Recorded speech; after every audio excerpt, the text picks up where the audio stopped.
Welcome to the Core Connection. I'm Mira Rubin here with you on Enlightened World Network. And today's topic is listening to the whispers of destiny, the callings of our souls. So this should be fun. And before we get started, let's take a minute or two to get present and get settled in. Let's take a deep breath in through your nose and hold it. And imagine clean, crisp oxygen just flooding your lungs and flowing into your bloodstream and nourishing every cell, every organ, bringing vital life energy. And as you exhale any tension, stress, negativity, fatigue. And let's take another deep breath in through your nose and hold it. This time, imagine brilliant bright light lighting you up from the inside out, energizing, electrifying, illuminating, and every electron and every molecule and every cell gets invigorated and revitalized by this brilliant bright light. And as you exhale any remaining tension, stress, fatigue, negativity.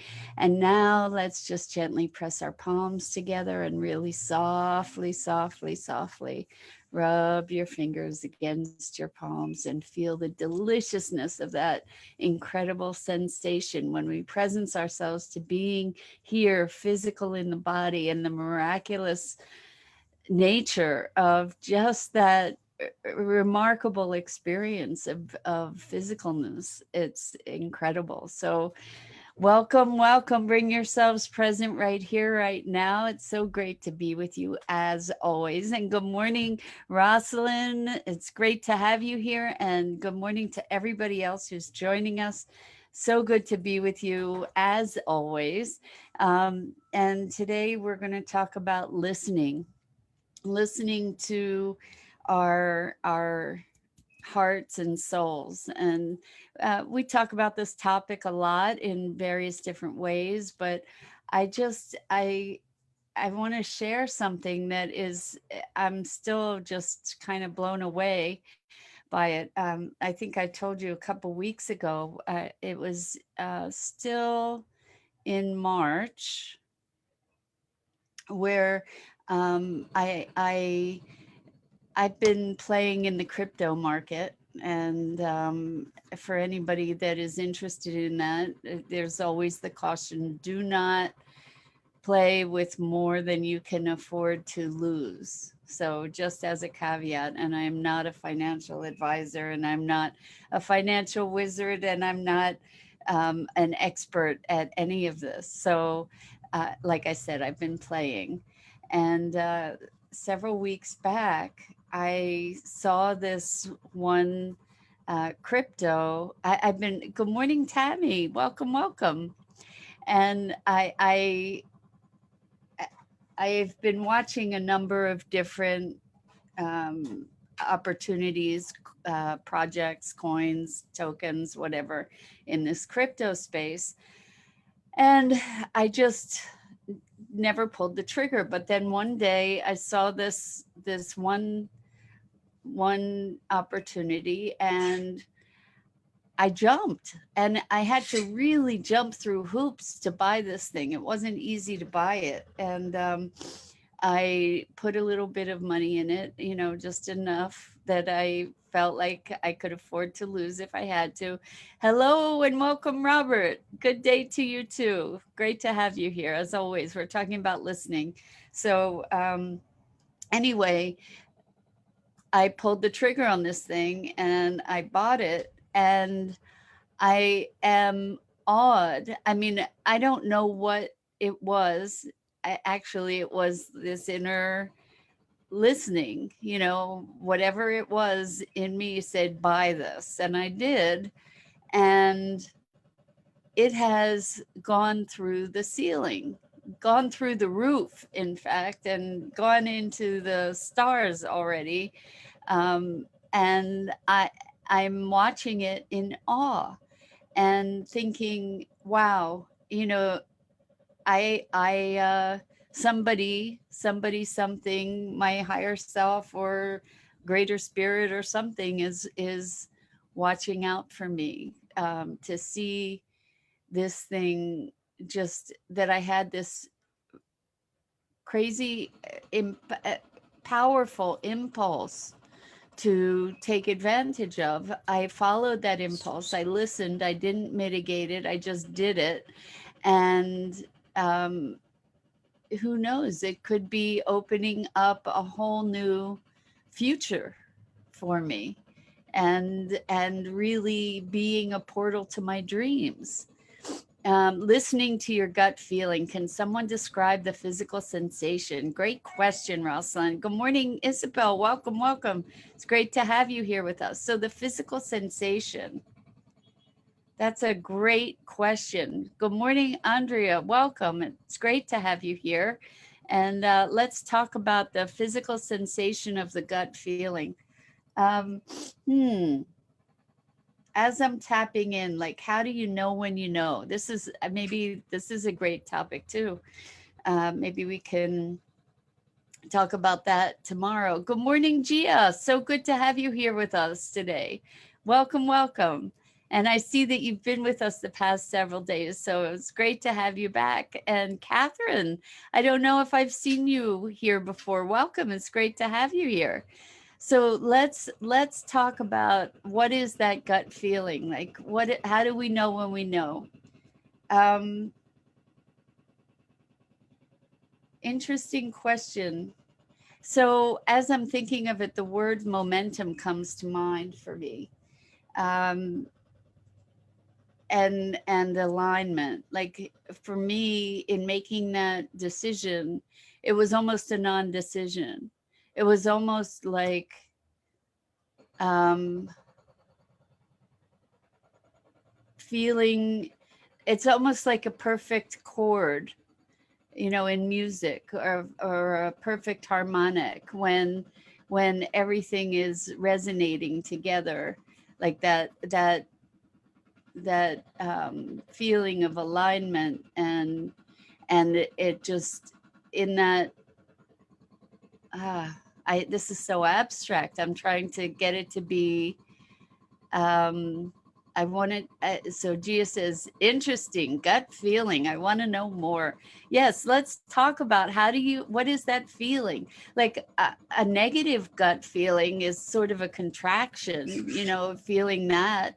But when you're positive, um, I don't know. It's really interesting as I'm thinking and feeling into it. I think there's sort of an energy going up my back, going up my spine into my shoulders somehow.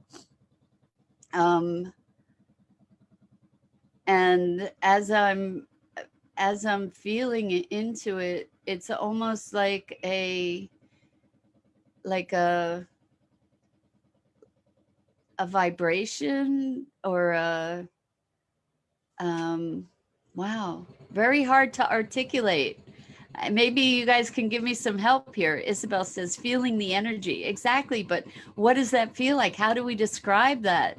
Rosalind was asking, can we describe the physical sensation? Yeah. So feeling the energy in the body, Isabel says, but what is that sensation like? So, and every morning we talk about rubbing your hands together and feeling the tickling and the tingling and being present to that. I think that this knowingness is an alignment of the energy that's sort of vibrating and in alignment. So there's no hesitation.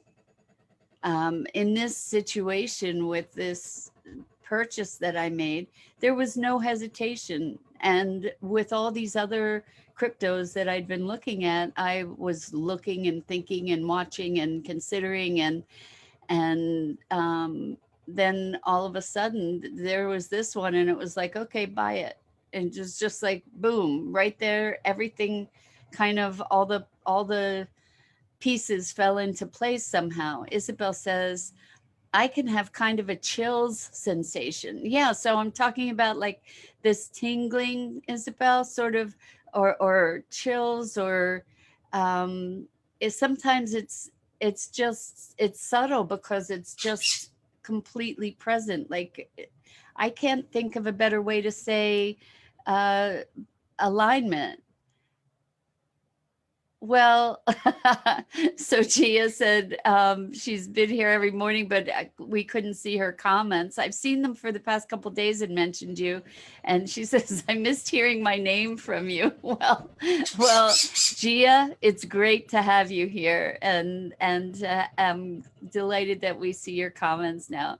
So let's talk about the sensation. You know, I feel kind of a tingling in my shoulder blades, which is really interesting because I know that historically I've held a lot of tension in my body and my shoulders. And so like there's kind of this lightness and tickliness that I'm feeling from the center of my spine out underneath my shoulder blades. And Isabel says, yes, alignment. And good morning, Lisa, magistrate. She is the boss. I'll tell you, Maggie is. She's out of the picture right now, literally, but you can hear her, I think. So Robert says, I took the same, let's say, risk as you did. Now I'm waiting for the results. Though there are some delays, I have a very positive feeling. Well, that's what it was, is I just felt good. And that's another place too, is in and around my heart. I noticed the feeling of like, what does it feel like? Let's see. I'm sensing into it to see what it feels like. It feels like almost bubbles. It feels like the teeny little bubbles that when you go into the water they almost hiss. You know, when you go into the water they pop, but they're teeny tiny, so they almost make a fizzing sound. That's kind of what it feels like, or a little bit like soda fizz, sort of. And Isabel says, I can even shake with the sensation. I've had that too sometimes when I've had this amazing feeling and just start shaking. It's wild because there's so much energy. I really feel like I love this, Isabel. Isabel says it feels like love all over. That's beautiful. Yes, it's like this fizziness for me, and I feel it as I'm sensing into this knowingness. And maybe it's a great thing for us to spend some time to feel into what does it feel like when we know, so that we can identify that go in the future. So Robert says, imagining the positive outcome of the results for the projects that I have. Beautiful. Well, that's imagining the positive outcome, experiencing it in your body makes all the difference. And the way that we experience experience things is through emotion that actually changes our physiology and it changes our energy. Emotion is energy. So as we can invoke the emotions of an outcome, then we can we are attracting that more. So instead of wanting something, instead of being in the desire for something, to be in the experience of the having of it, the joy that you'll have when it happens. So to be feeling that joy now, that's what magnify magnifies, or I'm thinking of magnetizes the the outcome to us, right? So Isabel says, I miss feeling that way. So the thing is, Isabel, you have felt that way. You know what that feeling is. And what you can try as an experiment is to remember that feeling. Like just now, as I was looking at, well, what does it feel like when I know? So what does it feel like to feel love all over? And your body wants to tell you. And so as I'm asking these questions, I'm feeling that sort of tickly sensation between my shoulder blades. and I'm feeling kind of a lightness going up my neck. And by asking yourself that question, you can invoke that feeling. And it's a great thing to practice. Why not practice it? Because then we draw that energy. We use that energy to draw all kinds of positive experience to us. Plus, the experience itself is positive. So Lisa says, I had an experience on Saturday. I had been down the shore bike riding. Oh, what a wonderful thing. It's getting to be great weather for that. And what fun bike riding at the shore.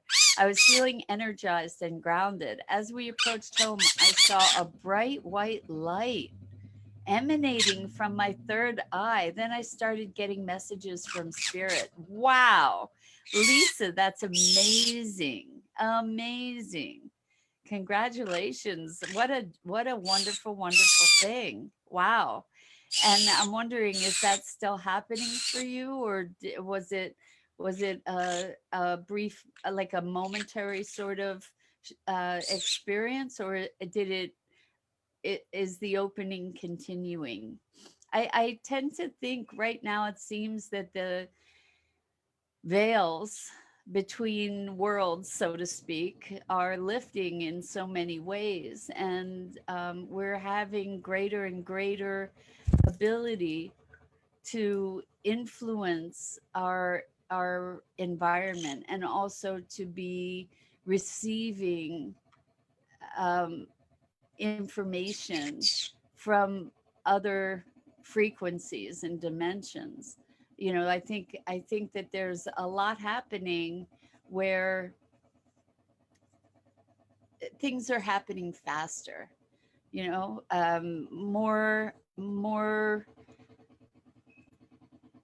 more interaction with creating, I think. So um, Robert says, though I know that there are many too good to be true things out there, I believe that I took the right opportunity. So I'm only focusing on the positive outcome. Well, good for you, Robert. And the thing is that even if it's an opportunity that doesn't turn out the way that you anticipate, it can open doors to other opportunities, or you never know how things are going to go, right? Oh, excuse me, lots of energy moving today, and you never know how they're going to go. But there's no harm to be focusing on positive outcomes, right? Because you're generating positive energy. Gia says, since I've learned and practiced that anxiety and excitement feels the same in the body, I see a big change in my thought process and see how our emotions fool us. Or can say, if we can just learn to observe the emotions without judgment, then body's experiences and how we feel emotions and the thought process changes. That's so true, Gia. Um, to recognize our emotions without judgment, to be present to them and feel them as they move through us as energy, without even without naming them, which is, I think, what you're talking about. That excitement and anxiety really do feel very similar in the body, and when we recognize the feelings, we have the ability to allow that energy to move, or a greater ability to have that energy move. Isabel says, you're so right. It comes back by thinking about it. You've inspired me to write one of my projects. Started it already. That's awesome, Isabel. Beautiful. So true. Like, as we ask, this is going back to something we've talked about a lot, the importance of asking yourself the right questions. So a lot of times when life is challenging, we ask ourselves questions like, why is this happening to me? Why does this always happen? What's wrong with me? Those are questions that your mind's like a machine. It's like a heat-seeking missile. It's gonna go where you direct it. So by asking those kinds of negative questions, you're going to get all kinds of answers. When you ask, what does it feel like to feel love all over? then you could, as you feel into it, your body, your being is going to answer you, and your mind will. So you want to focus on asking positive, empowering questions. Jesus says, I see a lot of wisdom and guidance coming, and it feels so nice. It's like I have the key to change my feelings sometimes, and a lot more beyond words. Absolutely. It's true. We do have the ability to change our feelings. And the key, part of the key is to feeling them without judgment, to allow them to move through, to be curious, to cultivate curiosity and allow that energy to move. Lisa says, thank you. It was the first time that happened. This is where the beam of light came from your third eye. Amazing, amazing. I've been in my awakening just over a year now, but I'm going through a divorce, starting a new relationship. As you can imagine, there's been a lot of noise in my head, goofing channels, but the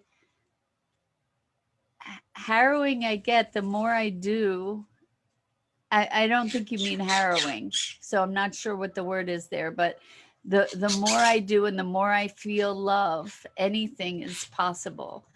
Yes, yes. So as we focus our attention and energy in love, then all kinds of things, miracles happen. I was going to talk about miracles this morning, but we're doing that anyway, right?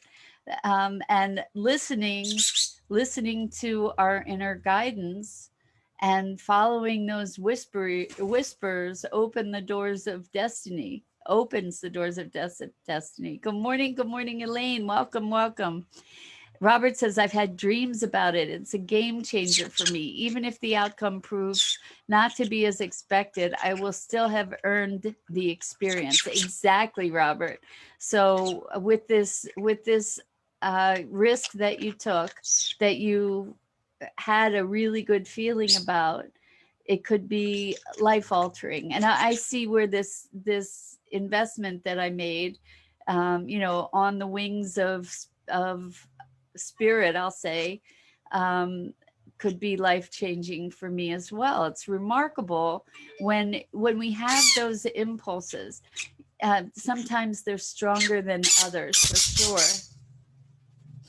But when we have that impulse and that alignment and that um, momentum, and we follow it, miracles happen. I really believe that. And Lisa says, lately I've learned to look for the lesson or the reason.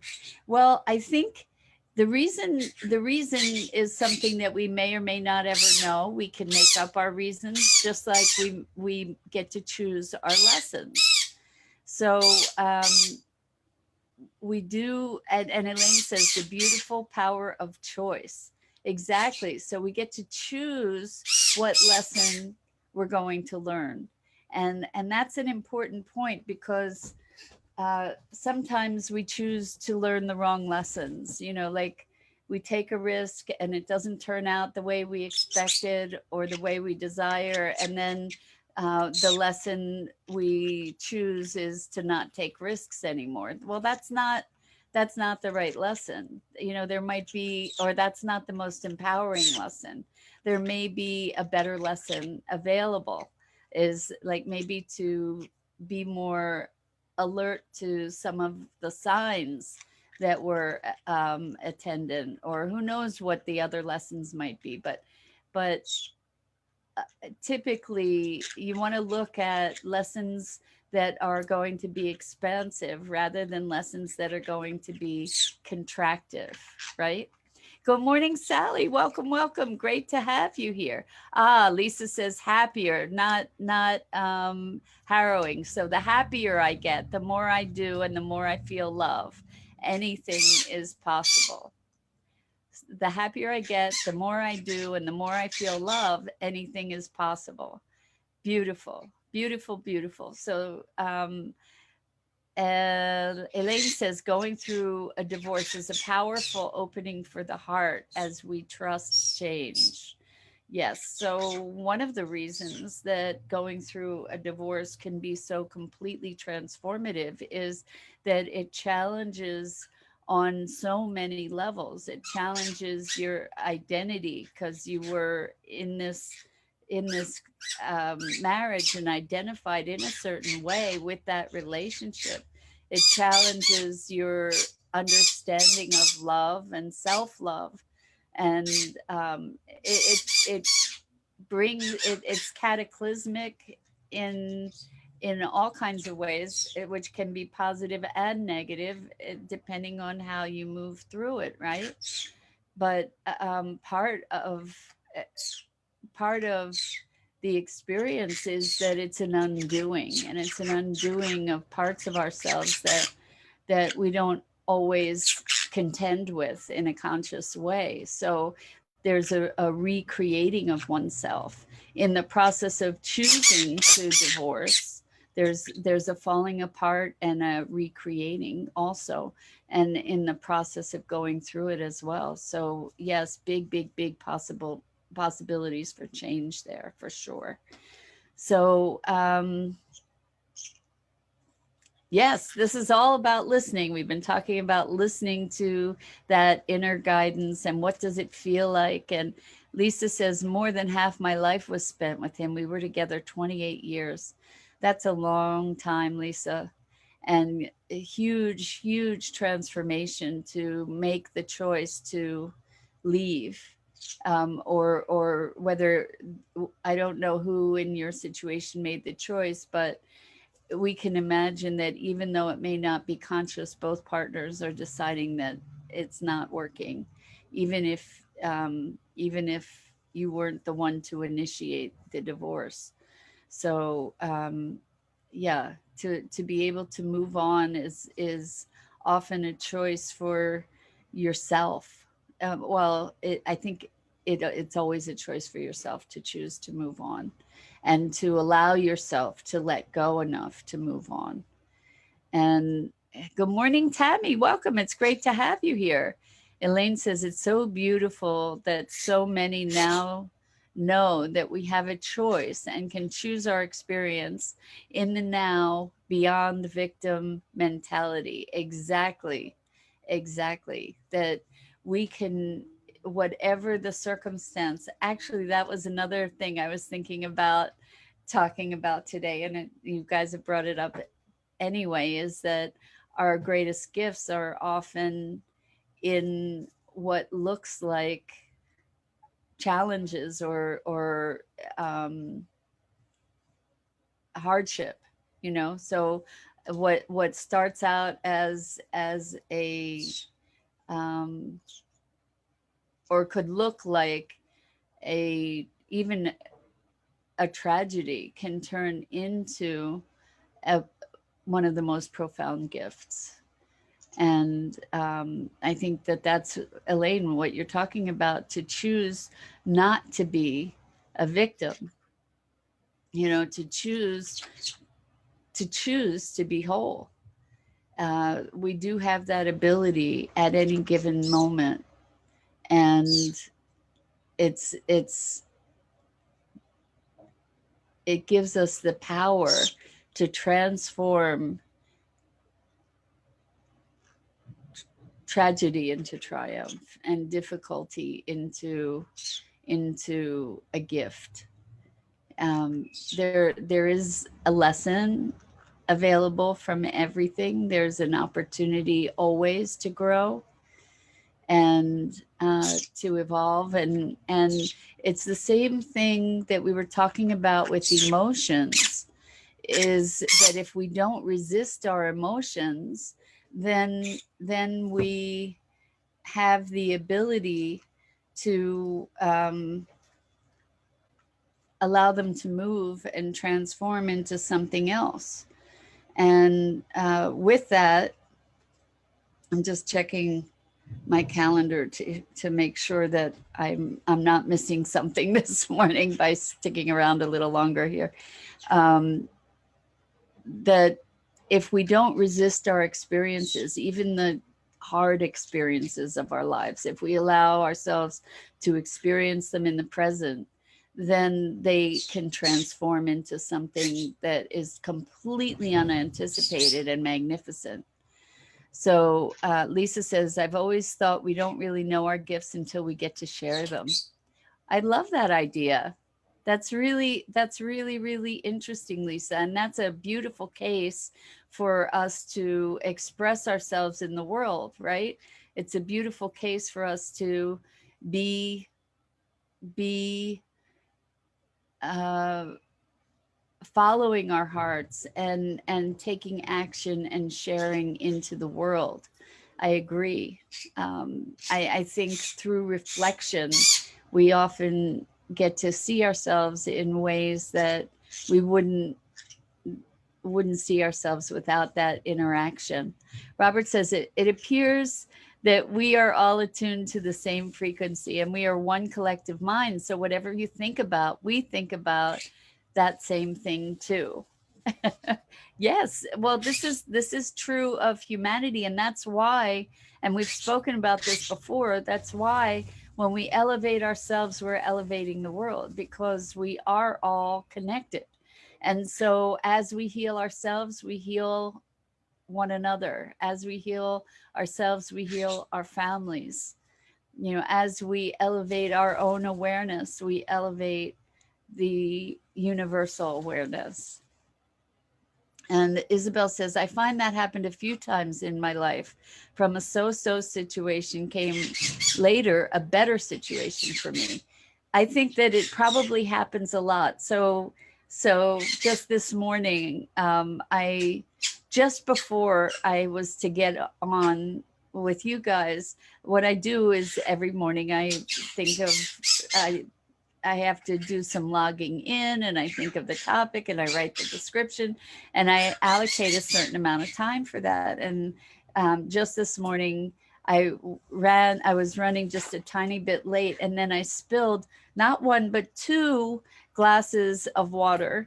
And one went on my computer. Fortunately, coincidentally, I had gotten a little keyboard cover yesterday and that was on the keyboard, so the water didn't go into the computer, which was pretty remarkable and miraculous.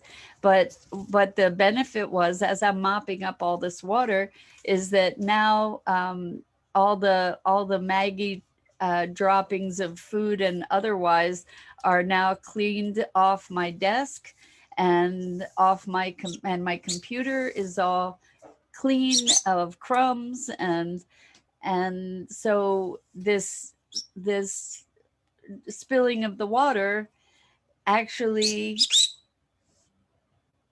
made me clean up my area so that it feels so much better to be sitting here with you today. So go figure, right? I could have been resisting and upset and whatever, but I just cleaned it up and now I feel everything is fresh. So go figure, right? um, Elaine says, for me, all is for my best, not good or bad, but to remember I create my reality. I have a choice and always did and was always choosing. But now I can see this and choose love for myself and others.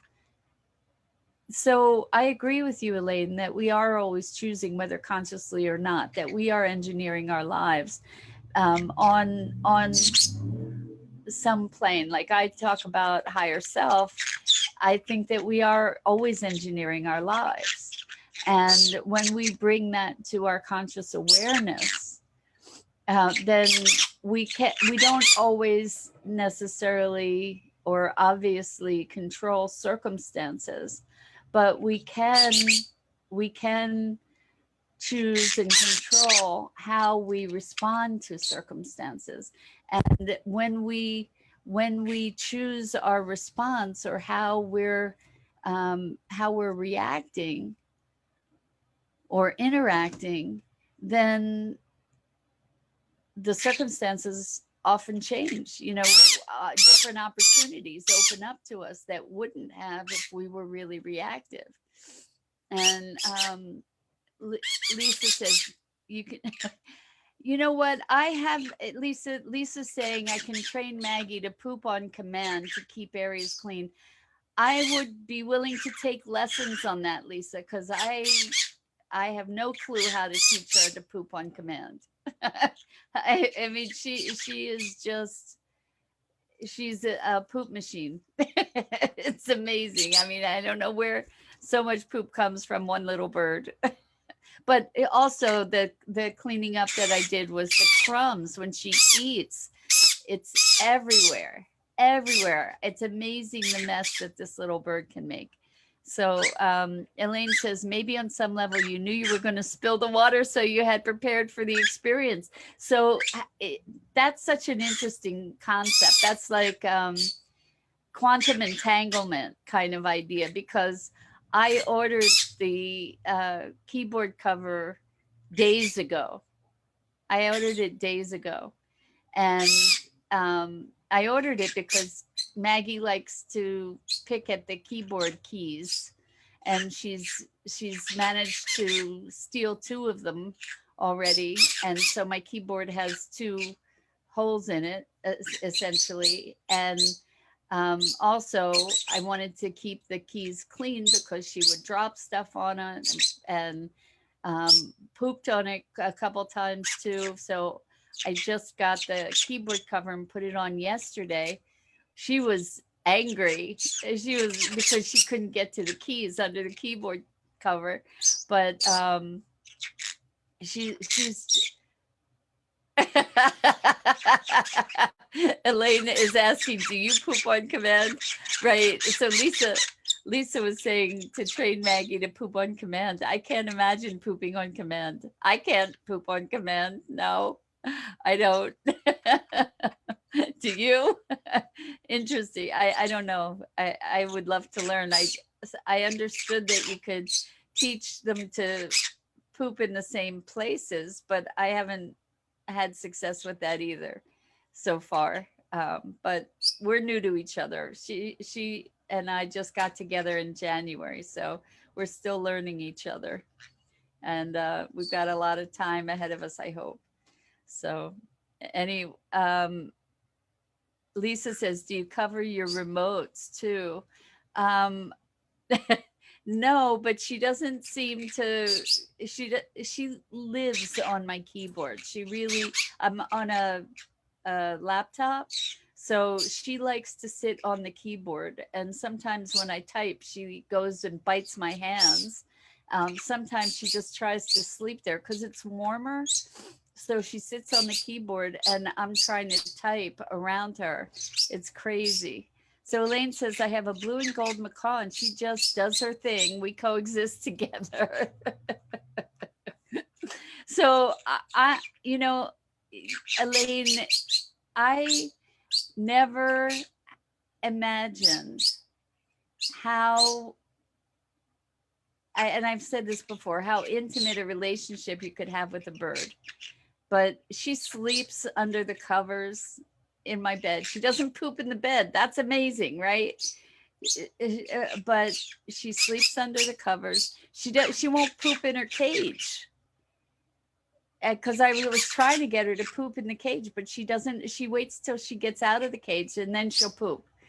Um, Lisa says my grays do, and my umbrella cockatoo only poops in her own cage. That's wild. Did you train your grays to do that, Lisa? I understand that African grays are the smartest of birds, but I don't know. Maggie's pretty funny, and she's pretty smart. I've been taking her for walks. I bought there's a believe it or not, I found online a bird leash, and it's like this little thing that goes over her head and it goes under her wings and wraps around her belly, and it's a bird leash. And I've taken her out 3 or 4 times so far, and she's not a big fan of the leash yet, but I think she's starting to enjoy being outside. Um, and Isabel says, my cat loves sleeping on top of my keyboard. She loves it too. It's from the heat. Exactly. My cat, I had a cat who would fight me to get on top of the keys on the keyboard. I used to have to type underneath his body. And that's amazing, Lisa. Congratulations. I don't know how you did that. Did you just reward your grays whenever they pooped when you told them to, or did you make a fuss when they did poop so that they knew what you were talking about? It sounds like you do, Lisa, have a bit of a background in avian behavior. I do not. I do not. So Maggie's training me. So I will have, eventually I'll have background in Maggie behavior. Um, so Robert says, my grandparents used to feed the pigeons that came in our balcony when it was open, and the balcony was full of pigeon poop. Yep. But not anymore because the balcony's closed. But yeah, birds poop. Who would have thought that that would have become such a big topic of conversation today? Oh, well. So Elaine says she loves to take out things from my drawers and she goes out with me. She loves to go to the store. Everybody loves her. So Elaine, do you put some kind of leash on her, some kind of weight so that she doesn't fly away? Because Maggie would have flown away 100%. I mean, she tried to fly a couple times, and thankfully had the leash, so she couldn't go very far. But I plan to be taking her wherever I go, and people are very amazed by it. That's so. Are her wings clipped, Elaine? Because Maggie's wings are not clipped, and I'm not planning to clip them. They were clipped, but they grew in. That's amazing that she doesn't fly away. Maggie would have. She would probably come back, but who knows what could happen while she was flying around, Anyway, I think that's it for today, guys. Thank you for your bird tips. I now can investigate what it takes to train a bird to poop on command. Maggie doesn't do anything on command, at least not yet. She's getting me to do things on command though. Um, so Elaine says she stays because she wants to. She can fly, but she doesn't fly away. She goes outside and comes in when she wants to. Wow, that's amazing. I don't trust Maggie to do that at this point yet. And Lisa says, in training the bird, I started saying poop every time they went. Then I started holding them over a wicker basket with newspaper in it. Then every so often I put them on the basket or hold them over the garbage or something and tell them poop. Wow, that's easy. I will try that, Lisa. Thank you. And Andrea, it's so good to be with you always. All of you, I thank you so much. And I think we're going to call it a wrap for today. So I'm Mira Rubin. This is the Core Connection. This is Maggie that we've been talking about, the pooping bird. And we go live each weekday morning on the Enlightened World Network Facebook page at 9 a.m. Eastern. And please check out everything that is on the Enlightened World Network. There's the Enlightened World Network Facebook page, Enlightened World Living, and there's also at One with the Earth. And in fact, tomorrow is going to be, unless something unexpected happens, going to be the debut of the Sustainability Hour with me and Maggie on at One with the Earth. So I hope to see you back here, and hopefully you'll join us there tomorrow. And until next time, lots and lots and lots of love.